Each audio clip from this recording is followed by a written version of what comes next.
Bien que le code de pratique couvre par définition les activités jusqu'au départ des animaux de la ferme, la section 8 va au-delà de ce point puisqu'elle traite du transport. Le comité d'élaboration du code a estimé que les propriétaires de chevaux et les personnes qui s'occupent de ces animaux jouent un rôle essentiel en veillant à ce que les chevaux soient bien préparés et aptes au transport bien avant qu'ils n'embarquent dans une remorque. Cette section a une portée très étendue car elle s'applique aussi bien aux transporteurs commerciaux qu'aux transporteurs individuels. Elle comporte également des dispositions précises pour le transport des chevaux qui embarquent librement et pour ceux qui sont en laisse. Les exigences du palier fédéral en matière de transport des animaux sont couvertes par le Règlement sur la santé des animaux, partie 12. L'application de ces dispositions relève de l'Agence canadienne d'inspection des aliments avec l'aide d'autres autorités fédérales, provinciales et territoriales. Certaines provinces ont adopté des réglementations supplémentaires au sujet du transport des animaux. Selon le Règlement sur la santé des animaux, chaque personne responsable du transport d'animaux ou de l'organisation de leur transport doit s'assurer qu'aucun aspect du processus ne nuit au bien-être des animaux. Si vous êtes responsable du chargement, du transport ou du déchargement d'animaux, vous devez connaître et respecter les exigences canadiennes en matière de transport du bétail. Votre véhicule est susceptible d'être inspecté à tout moment. À défaut de vous conformer à la réglementation, vous pourriez vous voir imposer une amende ou être l'objet d'une poursuite.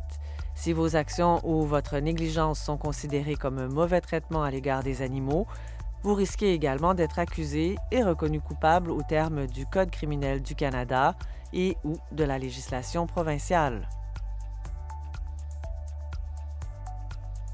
La partie 12 du Règlement sur la santé des animaux a été actualisée. Elle est entrée en vigueur en février 2020. Vous trouverez la liste complète des règlements sur le site Web de l'Agence canadienne d'inspection des aliments ou sur la page des ressources de ce site Web. La planification du transport débute longtemps avant l'embarquement du cheval dans la remorque. Il vous incombe de veiller à ce que le cheval soit en bonne santé et suffisamment en bon état physique pour le voyage. Votre cheval doit être éduqué à monter dans la remorque et à en descendre. Cela réduira le stress et les risques de blessures pour le cheval et le préposé au chargement. Enfin, vous devez vous assurer que la remorque servant au transport du cheval est sans danger et adaptée à ce type d'animal. Selon le Règlement sur la santé des animaux, il incombe à la personne chargée du transport ou de l'embarquement des animaux de s'assurer que tous les animaux sont aptes à supporter le voyage prévu. Ces personnes comprennent le propriétaire, le transporteur et la personne qui effectue le chargement. Les propriétaires de chevaux et les transporteurs sont les premiers responsables de l'évaluation de la capacité d'un animal à supporter le voyage pendant toute sa durée. Bien qu'on ne puisse s'appuyer sur l'avis du chauffeur pour déterminer si l'animal est apte au transport, celui-ci a tout de même le droit et la responsabilité de refuser d'embarquer un cheval qu'il juge inapte. Vous ne devez pas charger des chevaux qui supporteront mal le voyage, que ce soit en raison d'une blessure, de la fatigue, d'une infirmité, d'une mauvaise santé, de détresse, d'une mise bas imminente ou de toute autre raison. Cela signifie que vous ne devez jamais transporter un cheval à moins d'être certain qu'il est suffisamment en bonne santé pour endurer le stress du voyage à entreprendre, y compris les arrêts intermédiaires, par exemple un marché aux enchères. Chaque situation doit être évaluée individuellement en tenant compte du contexte de chaque voyage et des facteurs pertinents, tels la durée du voyage et les conditions météorologiques. Le bien-être du cheval doit toujours passer en premier. Voici un exemple de schéma de décision fourni dans le code pour vous aider à déterminer si un cheval est apte au transport. Comme vous pouvez le constater, voici des exemples de conditions qui permettraient de juger un cheval inapte. Fracture, boiterie sévère, fièvre, colique, émaciation, prolapsus ou cheval non ambulatoire, pour ne citer que ceux-là.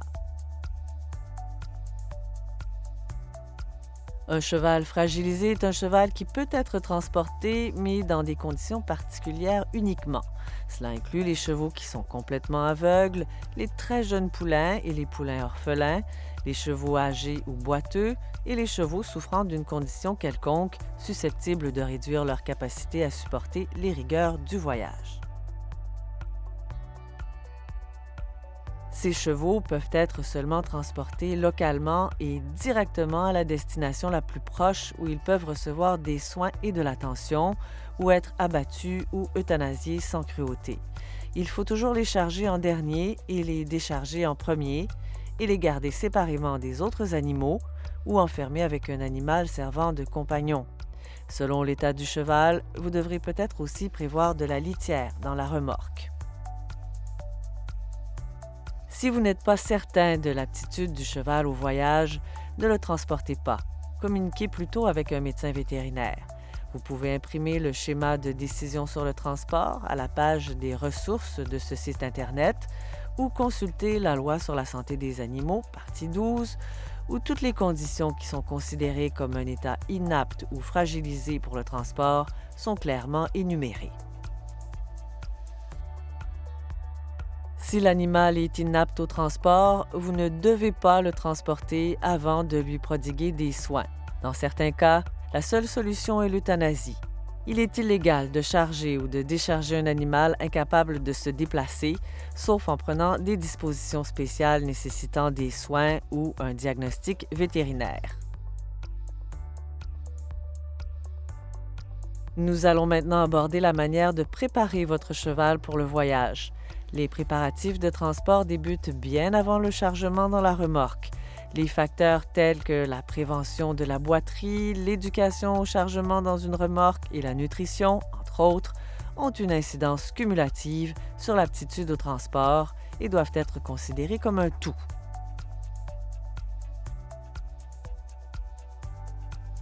Selon le nouveau règlement sur le transport d'animaux, les chevaux peuvent être privés de nourriture et d'eau pendant une durée maximale de 28 heures. La période visée débute au moment où le cheval a eu accès pour la dernière fois à de la nourriture et à de l'eau et se termine lorsque le cheval peut se nourrir et s'abreuver après le voyage. Selon la réglementation canadienne en matière de transport, les chevaux doivent recevoir une alimentation adaptée à leur âge et à leur état en quantité suffisante pour prévenir un déficit nutritionnel. Vous devez également lui fournir de l'eau potable en quantité suffisante pour éviter que l'animal ne se déshydrate. La personne qui organise le transport doit savoir combien de temps les chevaux seront en transit jusqu'à leur destination finale et tenir compte de tous les services supplémentaires pouvant être requis, par exemple alimentation, abreuvement, repos pendant le voyage. En cas de doute, il faut prévoir en fonction du voyage le plus long. Votre liste de contrôles avant le voyage doit inclure la vérification des exigences relatives aux vaccinations et à l'état de santé imposés sur les lieux de la destination, et ce, bien avant la date du transport, particulièrement si l'on se rend dans un autre pays ou une autre province. Évitez les changements de régime alimentaire immédiatement avant ou pendant le voyage. Il vous faudra aussi prévoir des aliments et de l'eau supplémentaires en cas de retard imprévu pendant le voyage. Élaborer un plan d'urgence avant chaque voyage, incluant notamment les coordonnées de médecins vétérinaires et des autorités locales tout au long de la route, des renseignements sur les haltes où les chevaux peuvent être débarqués, nourris, abreuvés et se reposer, des cartes routières ou tout autre système de navigation pour la planification des itinéraires de rechange.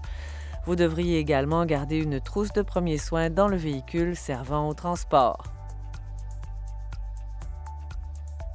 Si de l'équipement protecteur est utilisé, par exemple des bandes et des guêtres de transport, assurez-vous que cet équipement est correctement ajusté et qu'il ne cause pas d'inconfort. Vous devriez également habituer le cheval à porter l'équipement de protection avant de l'éduquer à embarquer dans la remorque. Les propriétaires de chevaux et les gérants qui prévoient un déplacement sont tenus de s'assurer que le transporteur est formé et qualifié. Vous devez vous assurer que le chargement et le déchargement sont confiés à des personnes ayant reçu une formation adéquate. Assurez-vous que tous les documents requis ont été remplis et remis au transporteur. Les documents requis peuvent varier d'un endroit à l'autre. Vous devrez consulter les autorités provinciales concernées et le règlement sur la santé des animaux pour déterminer ce dont vous avez besoin. Vous devrez vous assurer que les installations de chargement sont compatibles avec le type de remorque utilisée. Certaines remorques ont besoin de rampes de chargement qui doivent être au même niveau que le plancher de la remorque. Lorsqu'un voyage est prévu, les détails suivants doivent être discutés et convenus entre l'expéditeur et le transporteur. Le nombre de chevaux à transporter, le type de chevaux, étalons, poulains, l'heure et le lieu de l'embarquement et l'adresse de la destination, les exigences particulières pour les chevaux transportés et si une protection contre les conditions de température extrêmes est nécessaire, en particulier pour les poulains et les chevaux âgés. La section 8.2 porte sur l'embarquement et le débarquement. Selon les recherches sur le transport du bétail, l'embarquement et le débarquement sont les moments les plus stressants du voyage. Plusieurs facteurs de stress peuvent survenir sur une courte période, notamment l'exposition à un environnement et à des animaux inconnus. Les chevaux risquent aussi de se blesser en glissant ou en tombant. Les exigences relatives aux procédures d'embarquement et de débarquement et à l'équipement décrites dans le Règlement sur la santé des animaux doivent être respectées. Enfin, ne jamais oublier que l'état des chevaux doit être évalué de façon individuelle avant l'embarquement et à leur retour à la ferme. Les personnes qui s'occupent des chevaux pendant ou avant le transport doivent être formées aux pratiques de préparation, d'embarquement et de débarquement. Pour se voir confier la responsabilité du transport de chevaux, les propriétaires de chevaux et les soignants doivent avoir de l'expérience et des connaissances ou doivent pouvoir se faire aider par des personnes qualifiées. En ce qui concerne les installations de chargement, vous devez vous assurer que les routes et les lieux d'embarquement sont accessibles par tous les temps, les installations sont munies de rampes en pente douce et sont éclairées uniformément pour éviter les forts contrastes et les ombres. Les chevaux doivent être embarqués et débarqués calmement et tranquillement. Le véhicule doit être propre et désinfecté entre les voyages, particulièrement si des chevaux de provenance différente sont transportés. Si un cheval doit monter dans une remorque sans rampe, des bandes de caoutchouc doivent être installées afin de prévenir les blessures aux membres au moment de l'embarquement. Pour le transport avec un libre embarquement, vous devrez d'abord déterminer la densité dans la remorque d'après les normes en vigueur dans le Code de pratique traitant du transport des animaux d'élevage et ne transporter dans un même compartiment que des chevaux qui se sont déjà côtoyés. L'un des aspects les plus difficiles de l'éducation des chevaux habitués au licou est l'embarquement dans une remorque. Un cheval bien entraîné au licou devrait être initié au processus d'embarquement bien avant la date prévue du transport. Cela devrait d'ailleurs faire partie de l'éducation de base. Un cheval qui a connu une expérience positive à l'embarquement a souvent moins peur qu'un cheval embarqué pour la première fois. L'éducation à l'embarquement facilite également la montée en remorque en situation d'urgence. Voici quelques techniques d'éducation à l'embarquement. Enseigner au cheval à suivre en main, à arrêter, à tourner dans les deux directions et à reculer au sol avant de lui demander d'embarquer dans un véhicule. S'assurer que l'entrée du véhicule soit large et bien éclairée, car les chevaux sont claustrophobes par nature et n'aiment pas entrer dans des espaces restreints et sombres. Tâchez d'utiliser une remorque large et ouverte la première fois et embarquer un cheval expérimenté en premier. Le cheval qui est initié pourrait être plus enclin à embarquer s'il suit un compagnon familier. Embarquer et débarquer le cheval plusieurs fois pour renforcer son apprentissage et fermer prudemment la porte de la remorque car certains chevaux peuvent paniquer. Comme discuté dans la théorie de la formation, envisagez d'employer des techniques de renforcement positif, par exemple donner une gâterie au cheval lorsqu'il réussit à embarquer dans la remorque. Lorsque le cheval arrive à destination, il est important de surveiller sa santé et son état général. Les recherches indiquent que le transport en lui-même ou les changements simultanés de régie liés au transport, par exemple un nouvel environnement, une contrainte physique ou la privation d'eau et de nourriture, risquent de prédisposer le cheval aux coliques et aux maladies respiratoires. Le Code exige que les chevaux soient abreuvés dès leur arrivée à la ferme ou à destination. Le Code recommande également d'éviter les modifications de régime peu après le transport pour laisser l'animal se remettre du voyage. Il faut vérifier attentivement les chevaux récemment transportés pour détecter la présence éventuelle de déshydratation, de blessures, de symptômes de colique, de fièvre ou de maladies respiratoires, plus particulièrement après un long voyage ou si des chevaux de différentes provenances ont été transportés ensemble. Il est également recommandé de séparer les chevaux nouvellement arrivés des chevaux résidents pendant au moins 7 jours et de surveiller leur état de santé.